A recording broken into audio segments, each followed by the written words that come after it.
Believe in yourself. Everyone speaks with an accent. You don't have to speak perfectly for you to be understood. Speak in short sentences. It provides clarity. And welcome to another episode of Inspire with Chebo. If you're meeting me for the first time, welcome to my YouTube channel. And if you are a return person watching my video, thank you so much for the support. Please like and follow and subscribe so that you can reach as many people as we can. Information is power. You don't know whom this information can help. The other day, I attended a one-day short course on how to answer interview questions. And I listened, and while sitting there, I thought about myself. You see, most of us, including myself, and I believe I'm talking about me. When English is not your first language, we sometimes feel we are inadequate when we are faced with interview questions. And we really want to express ourselves. And we might feel like, no, we are not good enough. But I want to tell you today, you are good enough. I am from a background where English is not my first language, and most interviews and the official language and spoken language in Australia is English.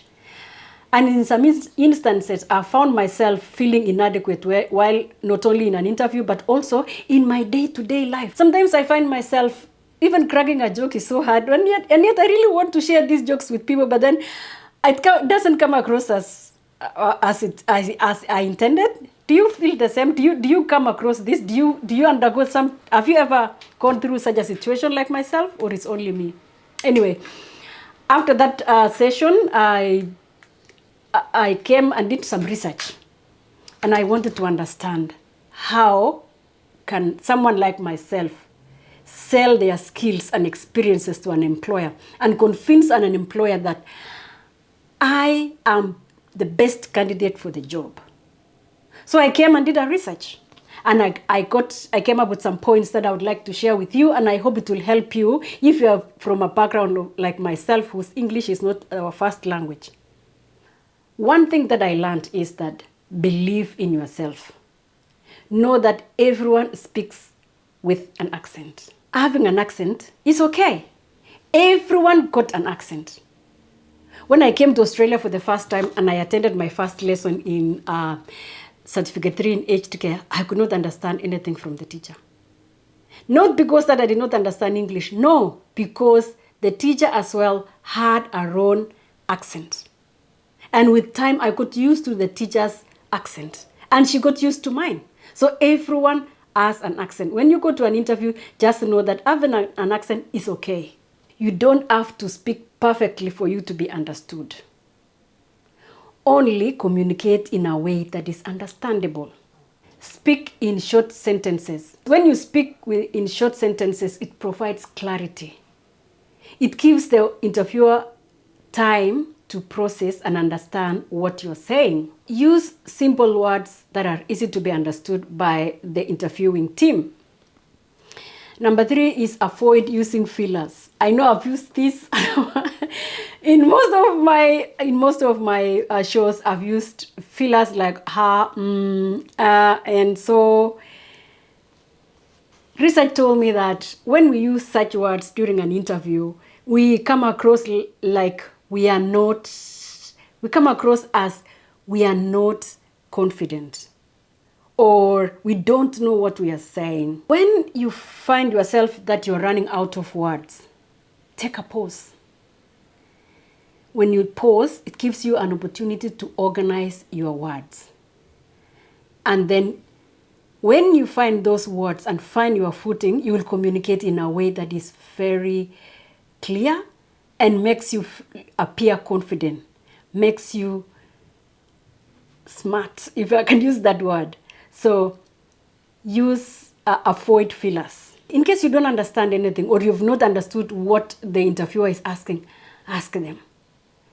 Ask them and say, could you please repeat that? I didn't get it. Nobody will judge you for asking an interviewer to repeat something that they said.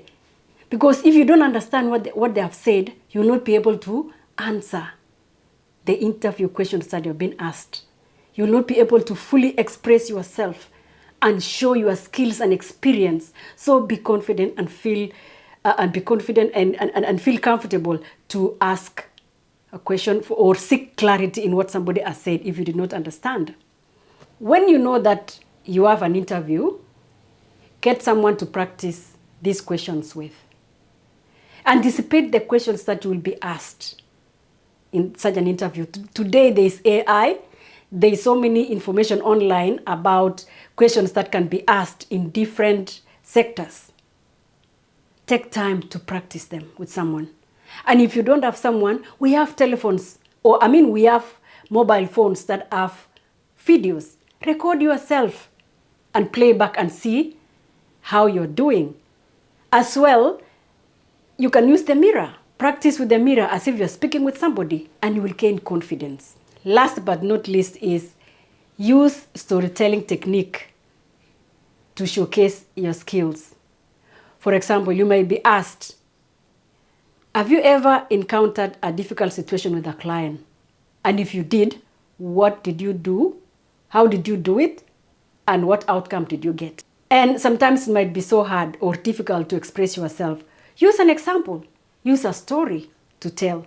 Everybody always gets hooked into a story. And stories are very memorable. Also, use an example. For example, I did this, I did that. Most of the questions that they ask nowadays is situation, action, outcome. So use an example. I'm using a lot of fillers. If you have an upcoming interview, please consider those points among other points that you are gonna do your research on about, and may success be yours. Thank you for watching.